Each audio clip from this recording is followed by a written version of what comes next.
സ്ത്രീ അബലയല്ല, പ്രതികരണശേഷിയുടെ മൂർത്ത രൂപമാണ്. ഈ അഴിച്ചിട്ട മുടിയുമായി ദ്രൗപദിയെ പോലെ എങ്ങും എക്കാലവും എല്ലാ പുരുഷാധികാരത്തിന്റെയും എല്ലാ ധർമ്മത്തിന്റെയും എല്ലാ യുദ്ധത്തിന്റെയും കുരുക്ഷേത്ര ഭൂമിയിൽ ഞാൻ കാത്തിരിക്കും, അവസാനത്തെ ദുശാസനം അവസാനിക്കും വരെ.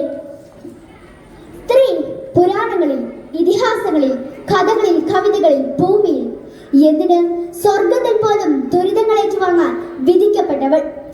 അന്നും ഇന്നും നടക്കുന്ന സ്ത്രീ പീഡനത്തിന്റെ നേർക്കാഴ്ചയിലേക്ക്.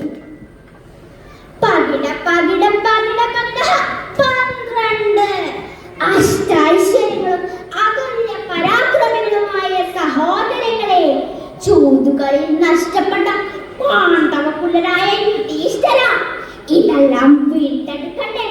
പണയം വെക്കാൻ ഇനിയുമുണ്ടല്ലോ നിങ്ങളുടെ ധർമ്മപത്നി ദ്രൗപദി. ഈ ശകുനി നിങ്ങൾക്കൊരിക്കൽ കൂടി ചൂടുകളിയുടെ മാന്ത്രിക വിധികൾ കാട്ടിത്തരട്ടെ. പകിട പകിട പകിട പകിട 12. കൃഷ്ണ ഭഗവാനെ,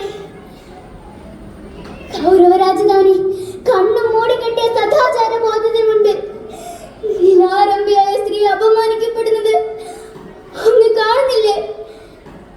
എന്നെ അപമാനിക്കാൻ ശ്രമിച്ച ദുശാസന നിന്റെ ഹൃദയരക്തത്തിൽ കൈമുക്കി എന്റെ അടിഞ്ഞു വീണ കാർക്കുത്തൽ കെട്ടിവെക്കുന്ന ദിവസത്തിനായി ഞാൻ കാത്തിരിക്കും.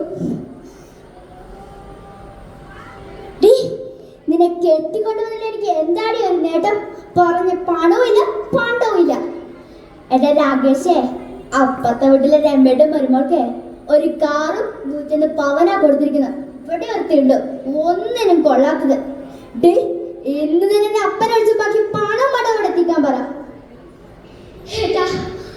അവർക്ക് കഴിയാനില്ല, വളരെ ബുദ്ധിമുട്ടിയ എന്നെ പഠിപ്പിച്ചത് തന്നെ.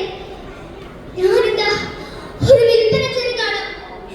എന്റെ സ്നേഹത്തിന് കണ്ണീരും ഇവിടെ ഒരു വിലയുമില്ലേ? സ്നേഹം എന്ന് പറയുന്നത് പണമാണോ? അധിക പ്രസംഗി, നിന്റെ ശബ്ദമുള്ള പൊങ്ങരുത്. എന്നെ വിടണ്ട, എന്നെ വിട്. അച്ഛാ, അമ്മ വെറുതെ വിടച്ച, അമ്മ വിടച്ച, അച്ഛാ അമ്മ വിടച്ച.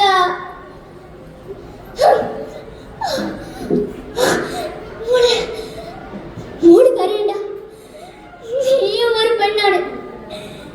നാളെ എന്റെ അവസ്ഥ നിനക്ക് വന്നുകൂടാ. നമുക്ക് പോകാം, ഈ ലോകത്ത് നിന്ന് തന്നെ പോകാം. ഹേ രാമ, പുരുഷാധികാരത്തിന്റെയും പുരുഷഗർവന്റെയും മുന്നിൽ ഒരു കാട്ടുപെണ്ണിന്റെ നിസ്സഹായത, മാതൃത്വം നിഷേധിക്കപ്പെട്ട കാട്ടാള നീതി. അറിയാമോ നിങ്ങൾക്ക്? 1 2 ദിവസമല്ല, 40 ദിവസമായി ഞാൻ എന്റെ പൊന്നുമോളെ കാണാതെ, അവൾ എവിടെയാണെന്നറിയാതെ ഞാൻ അനുഭവിച്ച വേദന അറിയാമോ നിങ്ങൾക്ക്? 43-ാം ദിവസം കേറി പറഞ്ഞൊരു പണത്തിന് പോലെ എനിക്ക് എന്റെ പൊന്നുമോളെ തിരികെ കിട്ടി. ഏതെങ്കിലും ഒരോടെ ജീർണിച്ച ശരീരവുമായി കിടന്നില്ലല്ലോ എന്റെ കുട്ടി. എല്ലായിടത്തും അവരുണ്ട്, എവിടെയും അവരുണ്ട്. ബസ് സ്റ്റാൻഡിൽ, റോഡിൽ, ആളില്ല കമ്പാർട്ട്മെന്റിൽ.